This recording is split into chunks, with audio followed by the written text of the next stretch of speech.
What's up, and welcome to That's Enough, the show full of sports topics that we just can't stop talking about. I'm Mike Janella, and he is the very interestingly dressed Steve Hofstetter. This is a bonus for the people who watch our podcast. Try to explain for the listeners only, what do you have on? So this is, I like to wear shiny shirts on stage sometimes. And I decided for this episode, I was going to go shiny because one of the things we're going to be talking about here is money.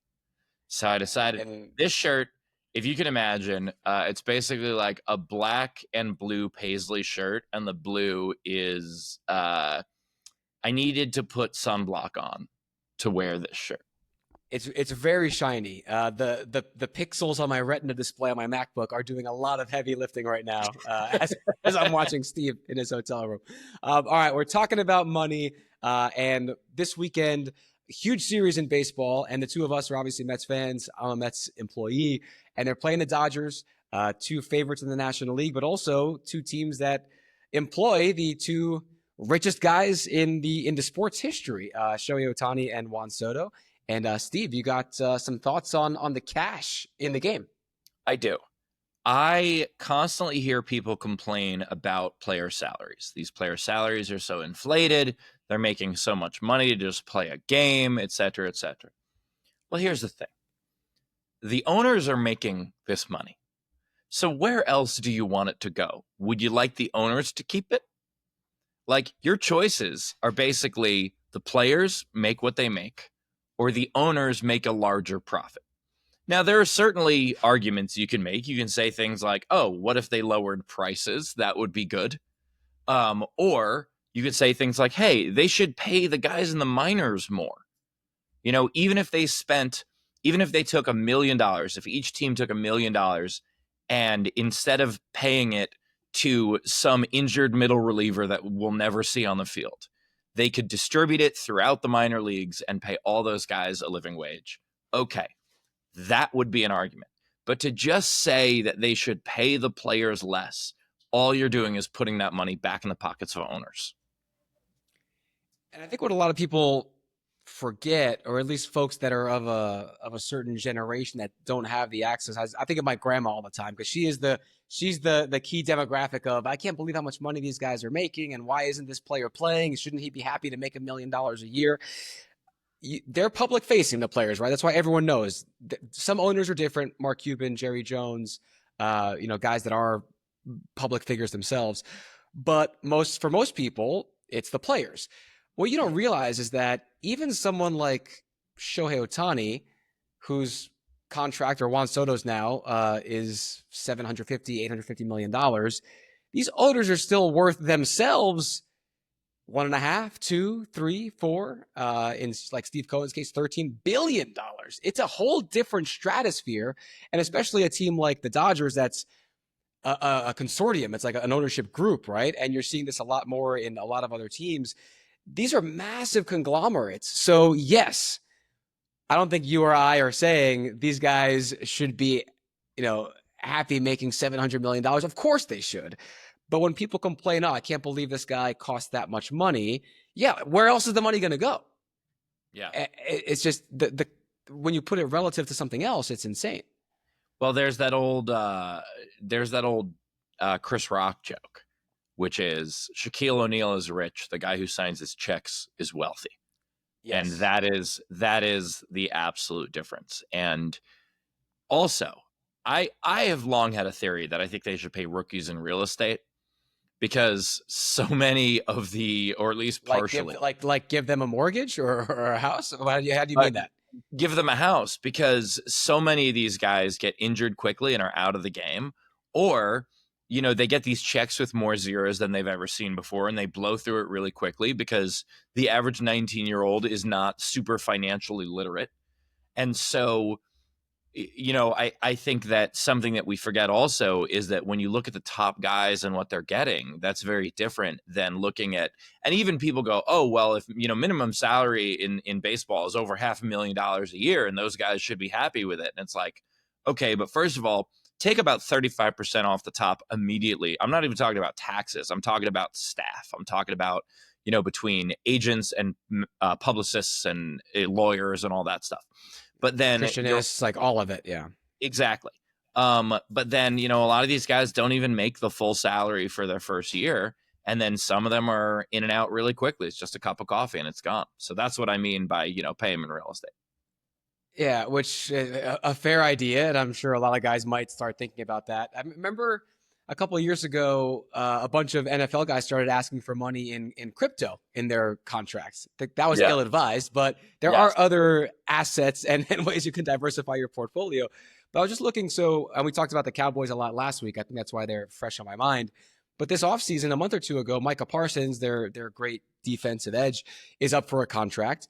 And Jerry Jones was like, yeah, I'm going to talk with Micah directly. I don't need to know about his agent. He doesn't factor in this. And there was a lot of pushback on social media about, well, why is Micah being so hard on this? Just talk to Jerry, and what the owner gives you, you deserve, right? You're clocking to work. He's your boss. Yeah. But I don't know, maybe this is us like spewing our Marxist manifesto or whatever, but give the laborers power. And Jerry Jones is worth $17.5 billion. Micah Parsons is trying to make $40 million a year, which is a massive number. Again, we're not saying it's not, but when you compare it and you look at, I love those graphics, those infographics that like stack little dollar bills. 1 million compared to 1 billion, that's a huge delta in the jump exponentially. And so I think a lot of people don't understand the relativity of those kind of dollar figures. Same thing whenever there's work stoppages, right? Players go on strike. I can't believe these greedy players. Well, the owners are worth infinitely more in a lot of ways, and they're asking for concessions too. So I think you don't have to always just say, oh, the players, blame them, because again, they're the ones that are entertaining us. They should be able to earn the wage that the market bears. Yeah, and the average, I think the average football career is somewhere around 4 years. And football especially, yeah, you're right. Yeah. And and also those contracts are for the most part not guaranteed. Like baseball contracts are pretty much all guaranteed. But football, it's only been recent where like the top of the top get guaranteed money, and the vast majority of them. The vast majority of quarterbacks right now don't have guaranteed contracts. And those are typically the marquee players on a team. And so it's, why say, oh, these players they're making too much. I want this owner to be richer. Stop it. There are other arguments you can make. You can make the argument they should invest more in their community. They should, they should invest more in the, in their pipelines, whether it's, the D League in the NBA or the, or the minors in baseball or, et cetera. But like the idea of owners should keep it, shut up. Yeah. I think you nailed it. It's okay to say the players should make less and teachers or nurses or whatever, minor leaguers should make more, but think about where you want to reappropriate those funds before you finish that sentence. All right, Steve, you got a not an ad read for us this week. Remember, this is not an ad read from a brand that does not sponsor us. I sure do. I kept it on theme. This week, we are not sponsored by Aldi. If you want to eat produce immediately, Aldi is the place for you, because anything you will buy will spoil by tomorrow.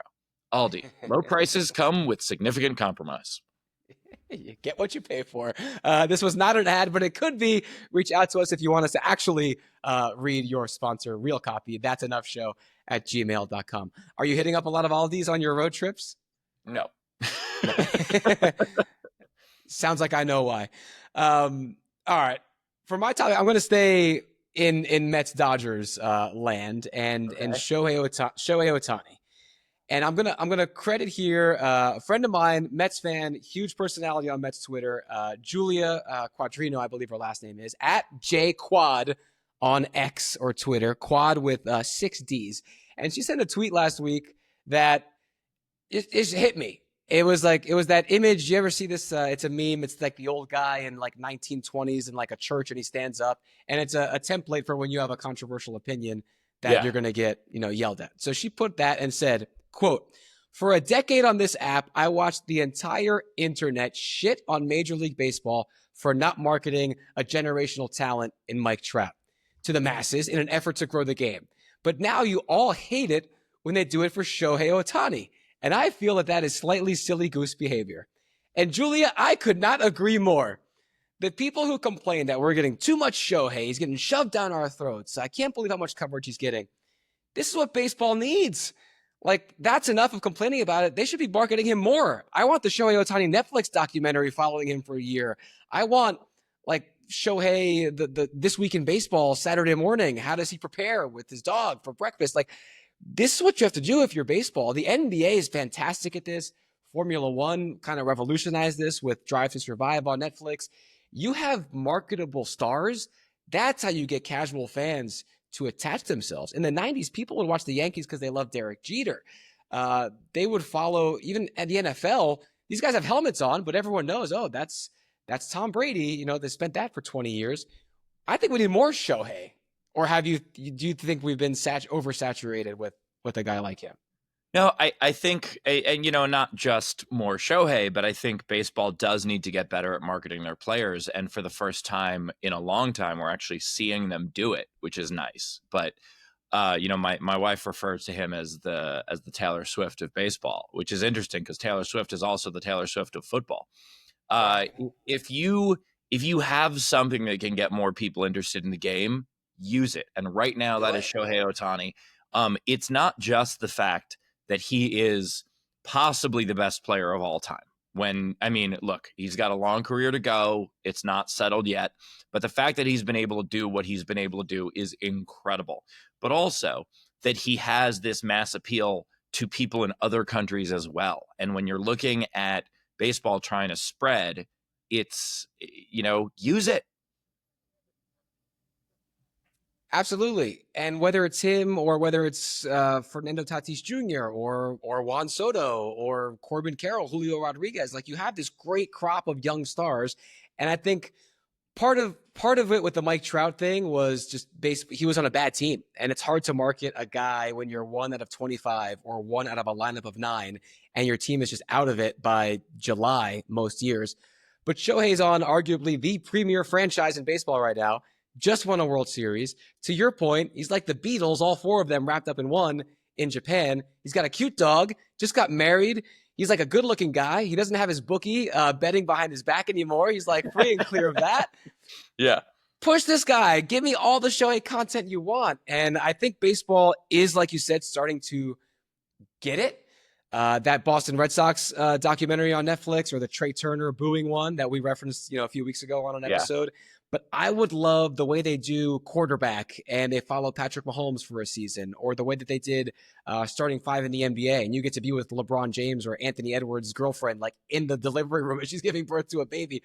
Like, where's that for baseball? I hope it's down the pike and it's coming around the corner, because I agree with Julia. Like, it's a sport you and I both love, Steve, and it's a sport that I think the reports of it dying every 10 years are obviously over-exaggerated time and time again.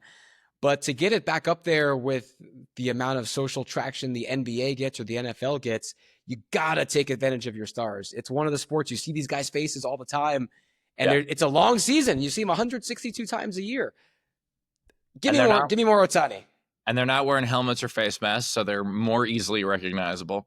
And I do want to say that one day in the distant future, baseball historians are going to look back and be like, Ohtani and Trout and Pujols were all on the Angels, and they were terrible. At the same time. Yeah. Unbelievable. Sorry to the listeners in the Anaheim area for bringing that back up, but it is what it is. All right, Steve, that's it for the show. Hopefully it's a good series. Obviously, we're pulling for the Mets, hoping to get a couple of wins over the Dodgers, but exciting stuff. And just give us all the baseball we can. Anything to plug for you? No, just, keep checking out the tour dates. I'm in tons of different cities this year. SteveHofstetter.com and at Steve Hofstetter on all social media. Yeah, at Mike Janella for myself. And if you're at the Mets game this weekend, come say what's up. I'll be the guy biting my fingers every time Shohei comes up with runners on in scoring position. Thank you guys for watching and listening. Subscribe, like, share, tell all your friends to come hang out with us. We appreciate you. But that's enough.